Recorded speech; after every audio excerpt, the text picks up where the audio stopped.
미래 기술 강의의 일타 강사 김들풀 강사님 모셨습니다. 안녕하세요. 네, 안녕하십니까? 이제 오늘 이 시간은 미래를 향한 여정인데요. 2023년에는 이 챗 GPT 등이 부각되면서 가장 크게 관심을 받고 있는 분야가 아닌가 생각합니다. 이러한 것들을 예측하고 전망하고 계신데요. 요즘 상당히 바쁘실 것 같습니다. 네, 좀 바쁩니다. 여러 군데에서 이제 강사님을 찾으실 것 같은데. 네, 요구가 많죠. 네, 뭐 현재 IT 과학 전문 기자이시면서 또 첨단 과학 기술을 더듬고 분석하는 국내에서 정말 손가락 안에 드는 전문가로 알려져 계십니다. 그리고 또 프로그래머이시기도 한데요. 청취자분께 좀 자기 소개를 부탁드리겠습니다. 네, IT 과학 전문 기자로 활동하고요. 이제 공부를 좀 하다 보니 네. 관련된 논문이나 이제 특허, 아무래도 이제 세계 최고의 지식 정보가 뭐 사이언스나 네이처나 이런 이 학술지에 많이 들어 있잖아요. 네. 그 내용들을 보고 또 인사이트를 구하고 또 모르면 많은 분들 찾아뵙고 공부도 하고 있죠. 그러면서 현재 트렌드는 어디까지 왔는지 그리고 앞으로 3년, 5년, 10년 뒤를 우리가 내다보는 건데요. 그게 뭐 100% 정확하진 않아도 네. 우리가 미래를 가늠하고 있다는 거는 굉장히 중요한 의미죠. 그 사실 요즘에 뭐 뉴스를 보면 챗 GPT라든지 좀 일반인 분들에게는 어려운 용어들이 많이 나오고 있더라고요. 아니, 그렇죠. 도대체 챗 GPT가 뭐야? 라고 하시는 분들도 많을 것 같은데 일단은 그런 미래 기술 전망이나 예측은 어떻게 할 수 있는 걸까요? 미래는 누구도 알 수가 없죠. 예. 실제로 우리가 밤이 무서운 이유는 네. 어두워서 무서운 게 아니고 앞이 안 보여서 무서운 거거든요. 예. 역시 미래도 안 보이기 때문에. 그렇죠. 우리가 뭐 주식이랄지 부동산이랄지 이런 부분도 굉장히 우리 삶에 영향을 많이 미치지만 잘 안 보이잖아요. 예. 그래서 이 미래라는 굉장히 중요한 사실은 많은 정보 데이터들을 우리가 습득하고 이거를 이해를 어떻게 해야 되고 해석하느냐가 굉장히 중요하죠. 네. 이를테면 이제 이런 거죠. MIT 미디어랩의 이제 이 설립자 이 니콜라스 니그로폰테라는 분이 있어요. 네. 이런 분이 이제 앞으로 미래에는 지식을 책으로 보고 공부하는 게 아니라 네. 알약만 먹으면 이제 우리 뇌에 다 들어온다. 오. 그래서 셰익스피어 문학에 있는 예. 여러 작품들도 이제는 알약 하나로 다 해결이 된다고 얘기를 하시거든요. 너무 허무맹랑한 얘기 같잖아요. 그러니까 알약만 먹으면은 이제 세계에 있는 수많은 그 지식들을 습득할 수가 있다라는 말씀이신 건가요? 그렇죠. 로미오와 줄리엣을 한 권을 읽고 싶다 네. 하면 이제 로미오와 줄리엣 알약을 먹으면 되는 거죠. 근데 이게 사실은 굉장히 예. 일반인들 생각할 때 허무맹랑한 얘기인데 예. 마치 이게 지식을 알약으로 습득을 한다? 예. 영화 매트릭스 같은 얘기잖아요. 그렇죠, 그렇죠. 근데 실제로 과학적으로 우리가 접근하면 가능한 얘기다라는 거죠. 영화 그 매트릭스에서도 보면은 주인공인 네오가 무술을 습득할 때 뭐 거기서는 이제 하드 디스크였죠. 그러니까 그렇죠. 뇌 뒤에 이제 포트를 연결하는 거죠. 연결해서 예. 그냥 가만히 있으면은 갑자기 자기가 뭐 쿵푸의 달인이 되고 뭐 우슈의 달인이 되고 이런 모습이 나왔는데 미래에 그런 것도 가능할 수가 있겠네요. 실제로 이 기술이 오래전부터 개발이 되어 왔습니다. 이걸 네. BCI 그러니까 브레인 투 컴퓨터 인터페이스 네. BCI 그렇거든요. 네네. 뇌 컴퓨터 연결하는 예. 이런 건데 실제로 이게 이제 일론 머스크 예. 스페이스X나 예. 테슬라를 현재 끌고 있는 이 일론 머스크가 뉴럴링크라는 회사를 세워서 네. 최근에도 굉장히 뉴스가 많이 나왔어요. 돼지 뇌에다가 칩을 심어서 네. 돼지의 행동을 뇌파를 잡아서 제어도 할 수 있고 원숭이 뇌에 이걸 심어서 원숭이가 게임을 할 수도 있고 이게 우와. 뉴스에 나와서 전 세계적으로 화제가 모았었죠. 그러면은 만약에 제가 지금 사실 수영을 못 하거든요. 네네. 수영을 못 하는데 만약에 미래에 저한테 뭐 칩을 꽂는다든지 네네. 아니면 뭐 전자기파를 흘려 넣는다든지 해서 갑자기 제가 수영을 잘해줄 수도 있는 거겠네요. 그렇죠. 수영이 매뉴얼들을 네. 하고 대신에 이제 몸에서 습득하는 이런 거는 또 따로 배워야 되겠지만 네. 일반적인 모든 지식들은 또 네. 이 뇌로 전부 다 들어갈 수 있다는 얘기죠.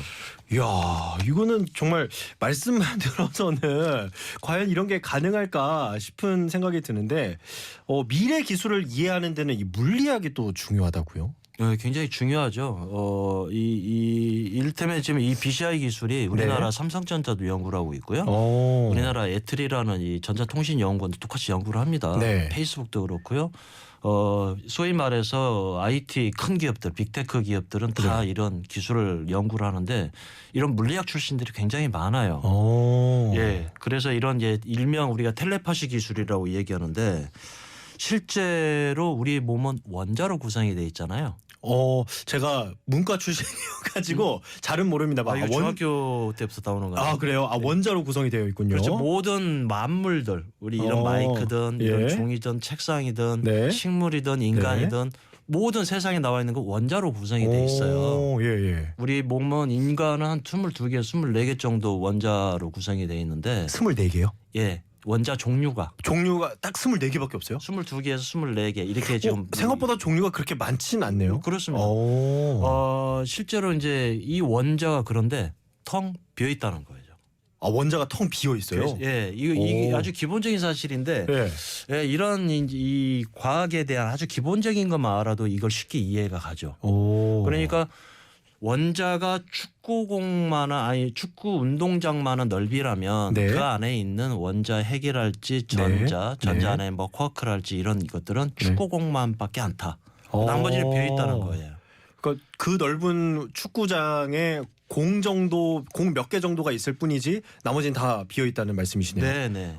이게 이제 1959년에 칼텍이라고 그러죠. 캘리포니아 공대. 네. 여기에서 리처드 파인만이라는 최고의 물리학자가 물리학회에서 이걸 발표한 거예요. 예. 그런데 같은 학회의 물리학자들도 당시에는 믿질 않았죠. 네. 그런데 이제 결국에 이게 이제 검증이 돼서 65년도에 노벨 물리학상을 받은 거거든요. 그래서 텅 빈 원자 안에 뭐든지 담아낼 수가 있다. 마치 영화 매트릭스처럼. 그럼 그 텅 빈 공간에 무언가를 넣어서 저희가 습득할 수 있는 거네요. 그렇죠. 그 안에는 뭐든지 다 집어넣을 수가 있다라는 거죠. 지식이든 뭐 다른 자격증이라고 하긴 그렇지만 어쨌든 그런 다양한 분야에 대해서 습득을 할 수 있다는 건데 또 생각해 보니까 그 매트릭스 영화에서 그 여자 주인공이 갑자기 자기가 그 헬리콥터를 네네. 운전을 해야 된다라고 네네. 하니까 그거를 내 머리로 다운로드를 해달라 그렇죠. 요구를 하니까 그냥 다운로드 받아가지고 갑자기 헬리콥터 조종을 할 수 있게 되고. 네 맞습니다. 제가 좋아하는 트리니티라는 여주인공인데요. 이 모든 것들이 이 상상은 다 현실이 돼 왔고요. 앞으로 또 현실이 돼 가죠. 그러니까 인간이 상상하는 꿈, 상상하는 모든 것들은 아마 이게 하나님이든 아니면 누구든지 간에 이 우주의 설계자의 유전자가 우리 인간이 꿈이나 상상으로 발현되는 게 아닌가 싶습니다. 또 요즘에 그 많은 분들이 이제 조금은 보편화된 게 그 AR이라든지 네네. VR이라든지 가상현실, 증강현실. 저 같은 경우는 이제 이 AR을 증강현실이죠. 이거를 게임을 통해서 많이 접했거든요. 네네. 그 주머니 괴물, P로 시작하는 그 주머니 괴물 게임이 현실에서도 이제 할 수 있었으니까 네네. 그런 걸로 잠깐 또 붐이 일었던 적이 있는데 여기에서 이 호접지몽이라는 의미가 있던데 어떻게 좀 설명을 좀 부탁드려도 될까요? 예. 먼저 VR과 AR의 그 차이점을 우리 일반 청취자님들이 좀 알아야 될 게 뭐냐면 네. VR은 우리가 한 번씩은 체험을 해서 써봤을 거예요. 그 안경이라고 해야 되나요? 그런 게 있죠. 예. 이걸 써봤는데 그게 이를테면 이렇게 돼야 돼요. 세상이 존재할 때는 시간, 공간, 인간 세 가지로 좀 존재하잖아요. 우리가 시공간, 인간. 네. 이게 이제 동양적인 접근으로는 천지인 이렇게 되는데 VR은 시간밖에 디자인하지 못해요. 시간밖에요? 그렇죠. 그러니까 과거의 영상을 본다든가 아니면 미래를 본다든가 이게 선형적인 시간만 우리가 볼 수 있는데 증강현실은 현실과 가상을 중첩을 시키는 것들이거든요. 그렇죠. 이를테면 VR 기기 중에 최고라고 일컫는 이제 홀로렌즈, 마이크로소프트가 만들어낸 이 홀로렌즈라는 거는 나사가 우주 탐사선을 쏘아 보낼 때 탑재를 해요. 그 관련된 기기들을. 모듈이라고 그러는데 그러니까 화성에 무인 우주선이 갔지만은 나사의 그 화성에 있는 장면들을 현실로 끌어오죠. 중첩이 되니까. 그래서 이 VR은 시간밖에 디자인하지 못하지만 AR 증강현실은 시간과 공간을 동시에 디자인할 수가 있죠. 그래서 모든 기업들이 VR보다는 AR에 집중하고 있다는 거죠. 뭐 예를 들어서 어떤 AR을 볼 수 있는 렌즈를 낀다면은 이 실제 공간과 그다음에 약간 가상의 물건을 또 함께 볼 수 있는.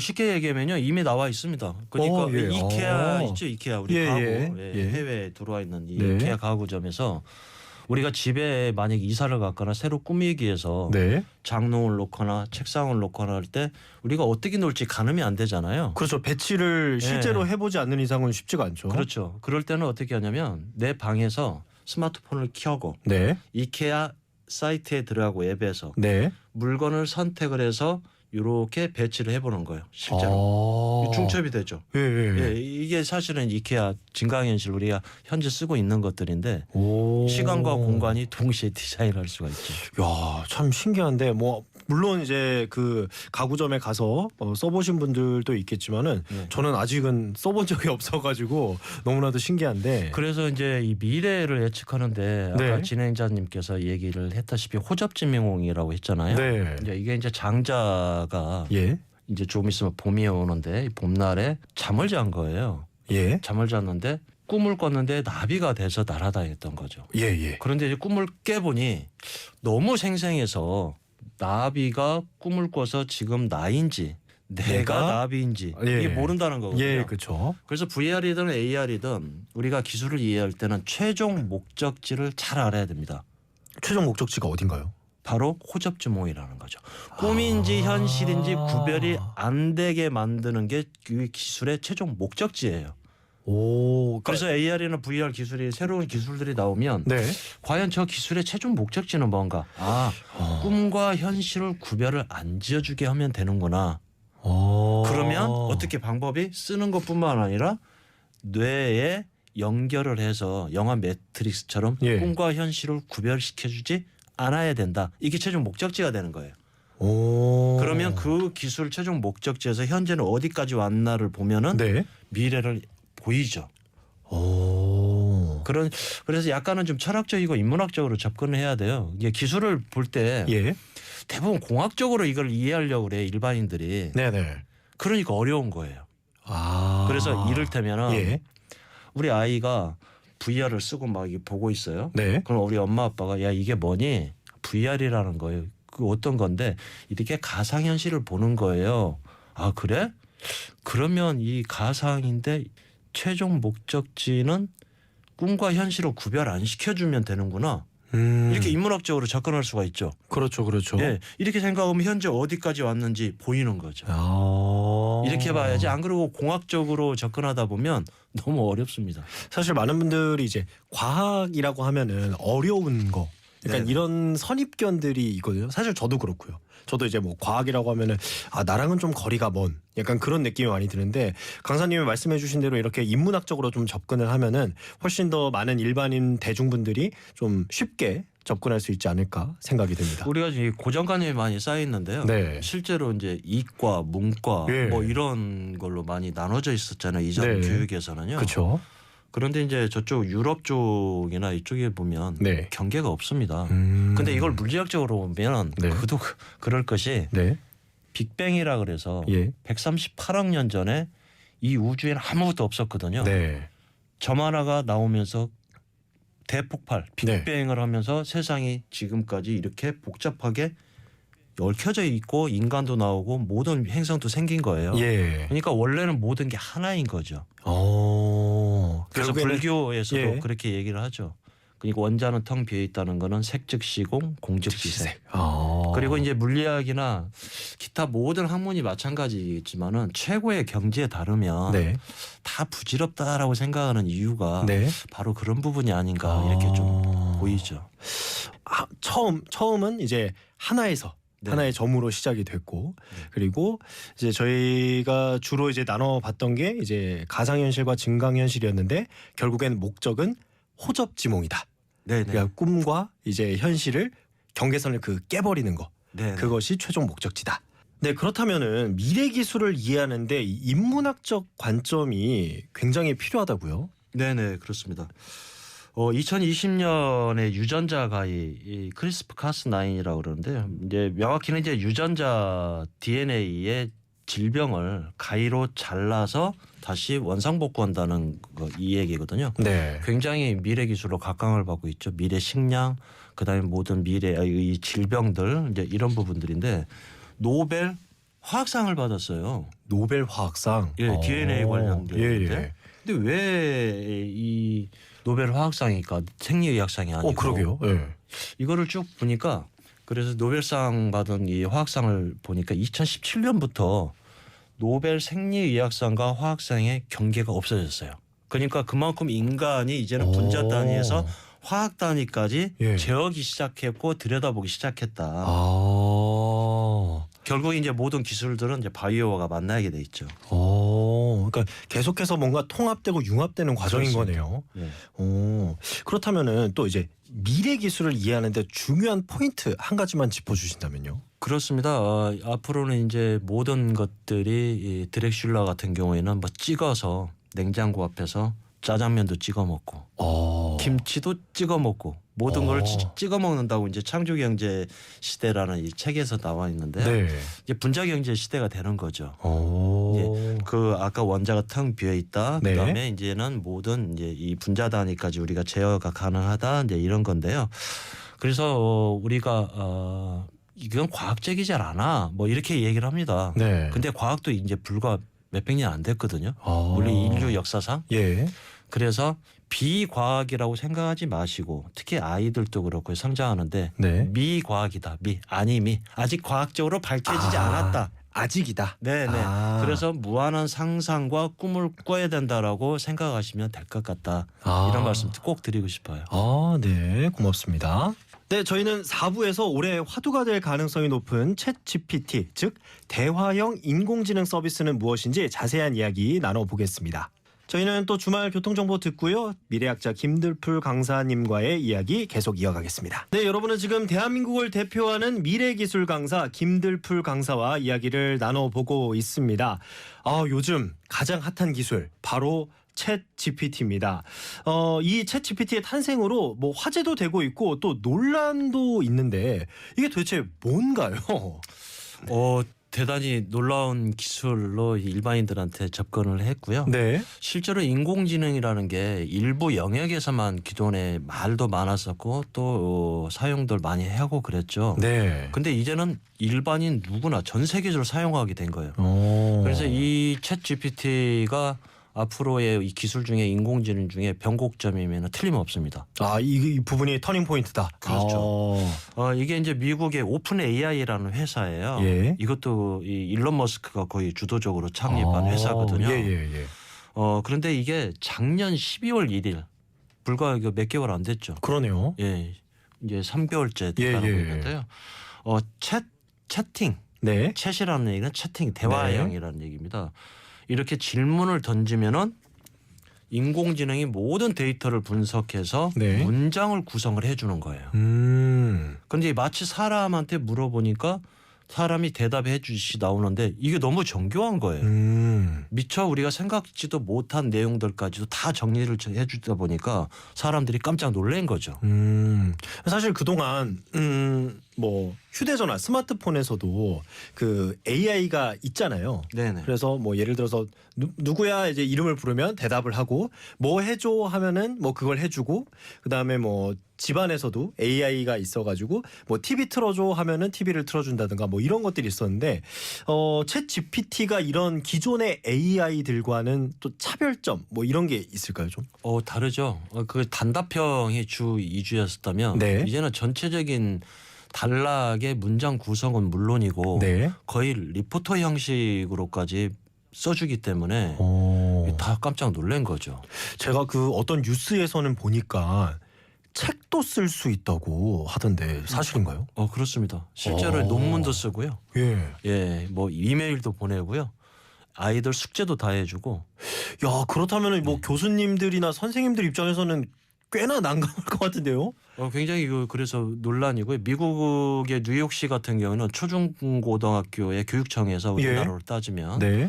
챗 GPT를 사용 금지를 시켰죠. 아 벌써요? 네, 대학에서도 굉장히 또 논란이 있고요. 그래서 대학에서도 리포트를 숙제를 네. 챗 GPT로 다 하는 거죠. 그리고 이제 이 유명한 학술지에서도 이런 인공지능 AI로 예. 쓴 논문들은 걸러내겠다라고까지 한 거죠.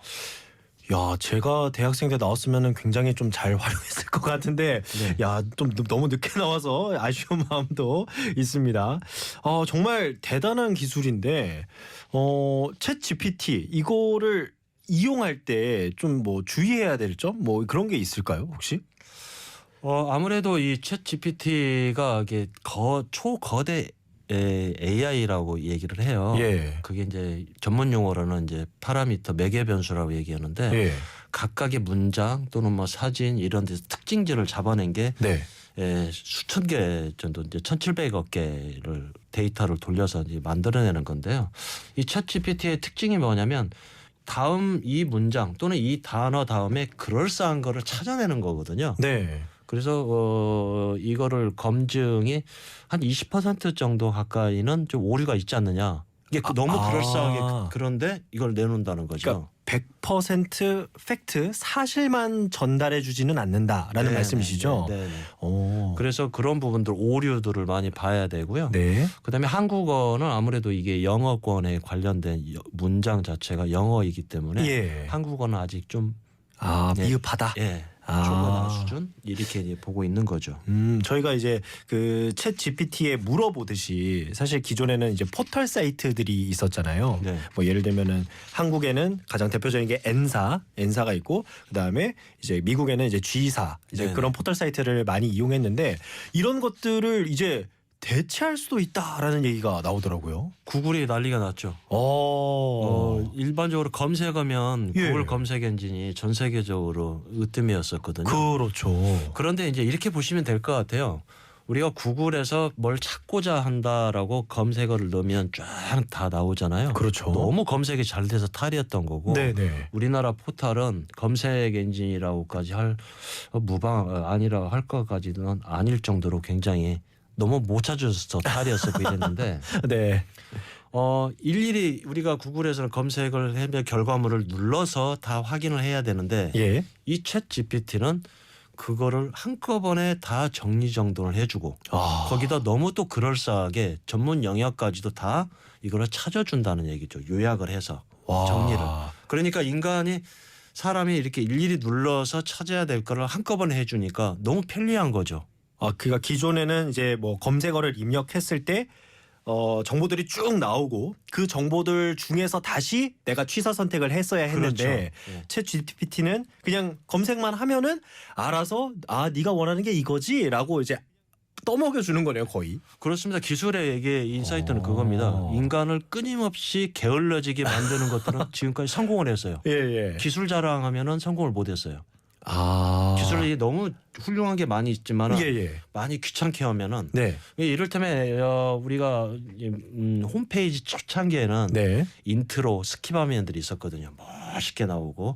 예. 근데 그걸 눌러야 넘어가는 이것조차도 귀찮은 거예요. 그렇죠. 예. 그래서 기술의 최종 목적지는 끊임없이 인간을 게을러지게 만들면 된다. 그러니까 편한 것일수록 인간이 더 많이 찾게 되니까. 그렇죠. 아니 그렇다면은 이제 뭐 기존 기득권이라고 하긴 좀 그렇고 기존 세력이라고 표현을 하면은 이제 기존의 포털 사이트에서도 가만히 있지는 않을 것 같은데요. 그렇습니다. 지금 뭐 구글도 대항마로 예. 내놨는데 이게 챗 GPT보다 성능이 떨어져서 하루 만에 시총이 뭐 100조 가까이가 날아갔다는 얘기도 있고요. 예. 뭐 페이스북도 그렇고 애플도 그렇고 국내도 마찬가지로 한국형 챗 GPT에 지금 또 뭐 난리가 났죠. 근데 이제 결과는 좀 두고 봐야 알겠지만은 아무튼 지금 이 챗 GPT 때문에 지금 전 세계적으로 좀 경쟁의 불씨를 당긴 것 같습니다. 어찌 보면은 또 새로운 먹거리로서 지금 부상을 하고 있는 상황이네요. 그렇죠. 왜 그러냐면은 2개월 만에 지금 1억 명의 사용자를 돌파했거든요. 예. 이거는 넷플릭스도 못 따라왔고요. 오. 인스타그램이나 페이스북이랄지 네. 사용자를 이끌어모으는 모든 플랫폼 중에 네. 지금까지 나온 것 중에 단연 으뜸이죠. 와. 순식간에 전 세계에서 이렇게. 그 AI 하면은 그동안 많은 AI들이 있었는데 또 가장 우리나라 사람들이 익숙한 AI가 바로 알파고 아닐까 싶습니다. 그렇습니다. 거의 한 10년 전이었죠. 이제 네. 이세돌 구단과의 어떤 그런 바둑 대결 네. 네, 그런 게 있었는데 어떤 AI가 더 뛰어나다고 볼 수가 있을까요? 아까 말씀드린 것처럼 이제는 좀 더 정교해 줘야 되겠죠. 그래서 이제 챗 GPT 같은 경우는 출처가 안 나오죠. 예. 예, 근데 물론 이제 다음 버전하고 지금 이제 이 베타 버전 같은 경우에 그 출처를 레퍼런스를 이게 다 기입을 한다고 그러는데 네. 좀 더 그런 정보랄지 아니면 더 정밀하게 그런 내용을 좀 포함시켜 주는 거고요. 네. 앞으로 이제 본격적인 이제 대화형 인공지능 시대는 온 것 같고요. 네. 좀 더 두고 지켜봐야 되겠지만은 우리 사용자들은 최고를 원래 선택하게 돼 있으니까 네. 그들의 경쟁을 지켜볼 수밖에 없는 상황이죠.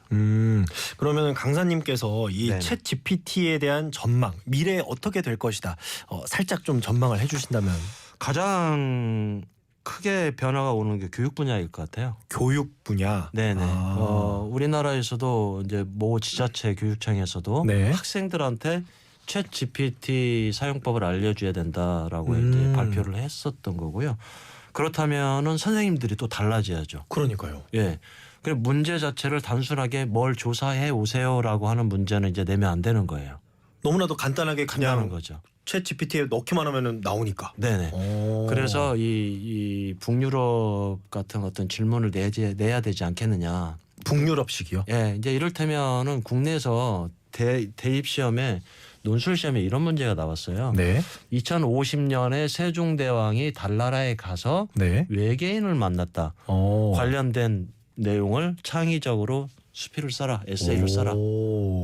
그러니까 오픈북 형태의 교육이 이제는 되는 거죠. 자료는 마음껏 모으되 그거를 가공할 수 있는 능력을 보겠다. 그래서 통찰력을 이제 찾는 거죠. 그러니까 지금까지는 우리가 시험 봤을 때 예. 기억력 테스트를 한 거라고 생각해요. 크게 보면. 맞습니다. 예. 근데 세상에 우리가 사는데 기억력 테스트인가요? 모든 자료를 찾아보고 네. 제일 좋은 것이 어떤 것인가를 가지고 선택을 하는 거지. 그렇죠. 그래서 이제 진정한 이제 이 자기 주도의 예. 또는 이 교육 현장에서 이렇게 바뀌지 않나 이렇게 보는 거죠.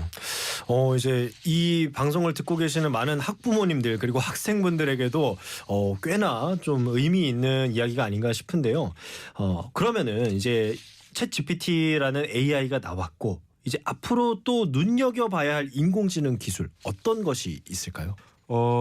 여러 내용들이 좀 있는데요. 네. 제가 볼 때는 킬러 로봇이 등장하지 않느냐, 터미네이터처럼 실제 사례가 있거든요. 그건 너무 무서운데요. 예, 유엔이 관련된 이제 보고서가 있었는데요. 이거를 이제 분석하고 이제 번역해서 찾아보니까 터키 방위 산업체가 있어요. 예. STM이라는 데가 만든 카쿠2라는 드론이 있습니다. 네. 이게 이제 리비아 정부군하고 반군하고 싸우는 과정에서 도망가는 병사를 추적하고 네. 추격하고 네. 공격했을 가능성이 있다라고 했거든요. 근데 이게 뭐 사살했다는 얘기는 안 나와요. 근데 예. 우리가 유추해 볼 수가 있죠. 네. 뭐 그동안 영화들이 참 많았습니다. 뭐 방금 말씀해 주신 터미네이터가 가장 대표적이겠고 최근에는 이제 마블 영화 중에 어벤져스 2에서 에이지 오브 울트론이라는 영화에서도 이 울트론이 결국에는 AI잖아요. 네네. 네, AI였고 뭐 지구를 뭐 인구를 줄이겠다. 네네. 뭐 그래야지 인류가 살아남을 수 있다. 뭐 이런 좀 황당한 그런 신념을 갖고 있던 AI였는데 이렇게 AI가 신념을 가질 수도 있을까요? 그렇죠. 방금 말씀드린 것처럼 이 카쿠2라는 드론이 일명 가미카제 드론이라고까지 해요. 네. 이게 예전에도 이 베네수엘라 대통령 암살 계획에 드론이 뭐 쓰이기도 하고 네. 여러 국제적인 분쟁에서 드론이 이 무기로 사용한 적이 있었는데 그때는 원격 조정이었거든요. 네. 근데 이 카쿠2는 실제로 그냥 스스로 적인지 아군인지 판단하고 네. 적이라고 생각하면 쫓아가서 그 자리에 터지는 거죠. 와. 네, 예, 이런 부분들이어서요. 전 세계가 지금 주목하고 있는 거죠. 그리고 또 영화 아이로봇이라는 영화를 보면은 네. 그 제 3원칙이라는 게 있더라고요. 네네. 그래서 그 원칙에 따라서 뭐 첫 번째 원칙은 뭐 인간을 해치면 안 된다. 네네. 그리고 뭐 두 번째 원칙은 뭐 로봇 스스로 뭐 파괴하면 안 된다. 뭐 그런 식으로 세 가지 원칙이 있었는데 이런 AI 기술을 사용할 때 윤리적인 원칙이라든지 이런 것도 굉장히 신중하게 접근해야 될 것 같습니다. 그렇습니다. 이제는 이제 새로운 전쟁의 양상을 보이고 있거든요. 예. 그래서 이런 부분들에서 무엇보다도 이제 제조사 네. 그리고 정부 네. 그다음에 국제적인 이제 논의와 사회적인 이런 합의가 굉장히 중요한 부분이죠. 야, 이런 기술이 군사적으로 지금 활용되는 그 예를 좀 말씀해 주셨는데, 저는 너무나도 무서워서 이런 미래는 좀 안 왔으면 하는 바람이 생기네요. 인공지능이, 챗 GPT는 아직까지 인간이라고 보기에는 어렵잖아요. 그렇죠. 예, 그러면은 정말 나중에 미래에 더 이 기술이 발전한다면 인간과 유사한 흡사한 인간의 거의 한 95%까지 근접한 AI도 나올 수 있을까요? 좀 약간 이런 우리가 근거가 나올 만한 게 있는데요. 알파고 아시잖아요. 그렇죠. 알파고 네, 말씀드렸죠. 딥마인드가 네. 인공지능을 발표를 했는데 네. 스스로 계획을 하는 인공지능이에요. 그러니까 계획을요? 알파고부터 쭉 알파고 제로, 알파 제로 이런 예. 제형들을 했는데 여기까지는 모든 게 사전 학습을 해줘야 돼요. 네. 근데 이 뮤제로라고 하는 인공지능인데요. 네. 이게 이 논문을 쭉 살펴보니까 네. 뭐가 있냐면은 스스로 문제를 해결하는 거예요. 아, 주도적으로. 예. 근데 이거를 어떻게 되냐면 장기나 게임, 이 바둑이나 이런 거를 게임을 할 때 사전 학습이 아니고 네. 아무것도 가르쳐 주지 않는다. 그런데 어떻게 하느냐? 네. 우리 인간으로 따지면 누군가 장기를 두고 있는데 뒤에서 쳐다보고 있는 거죠. 저렇게 하면 이기는구나. 저렇게 하면 지는구나. 예. 스스로 깨닫는 겁니다. 와. 이걸 관찰 학습이라 그래요. 예. 그래서 이런 부분들이 굉장히 전략을 스스로 세운다. 그래서 굉장히 이게 좀 집중되고 많은 사람들이 좀 관심 있게 보고 있는 거죠. 말 그대로 어깨 너머로 이렇게 배우는 거네요. 네네. 그래서 앞으로는 이 미 공군이 이거를 실제로 알튜뮤라는 네. 무인 비행기를 이 프로그램을 가지고 활용을 했거든요. 네네. 그러니까 스스로 찾는 거죠. 타겟을 본인이 직접 찾고. 네네. 와. 지금 뭐 계속해서 군사적인 부분에 대해서 말씀해 주셨는데 혹시 뭐 일상생활에서 AI가 어떤 식으로 활용될 것이다 한번 말씀해 주실 수 있을까요? 그 일상에서 뭐 지금 보시는 바와 같이 이 챗 GPT처럼 네. 그러는 거고요. 네. 근데 이제 거시적으로 보면 네. 이 뮤제로를 볼 때는 네. 이제는 많은 빅데이터가 필요는 없을 것이다. 오히려요? 지금까지는 이제 데이터를 얼마나 많이 확보를 하고 예. 있느냐가 기업의 어떤 그 역량을 이렇게 가늠한 것들이었는데요. 네네. 이 뮤제로를 볼 때 이 관련된 게 이제는 알고리즘 뭘 어떻게 짜느냐 기본 예, 데이터를 예. 가지고 네네. 그래서 이제 인간을 닮아가는 거 아니냐는 거죠. 그래서 일반적으로 지금까지는 데이터를 많이 가지고 있다는 거는 사람이 태어나서 학습 능력이 생기고 지금까지 배웠던 책이나 내용들을 토시 하나도 안 틀리고 그대로 저장해서 네. 새로운 거를 찾아낸 방식이었다면 네. 실제 인간은 그렇지 않잖아요. 네네네. 중요한 것만 찾아내고 나머지는 버리잖아요. 예.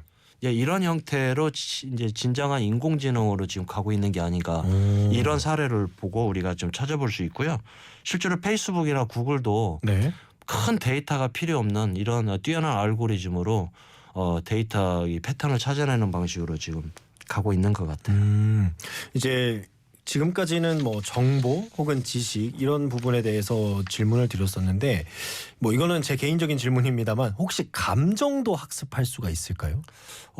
일단은 우리가 감정을 학습하는 데는 이게 왜 저 사람이 기뻐하지까지는 모르지만 네. 컴퓨터 비전 기술로 이미 네. 10만 가지 정도의 표정을 다 분석을 합니다. 실제로 이제 범죄 심리학에서 나왔던 이 내용들인데요. 네. 슬퍼하는지 예. 그다음에 뭐 화가 나는지 예. 아니면 뭐 기뻐하는지 예. 이런 부분인데요.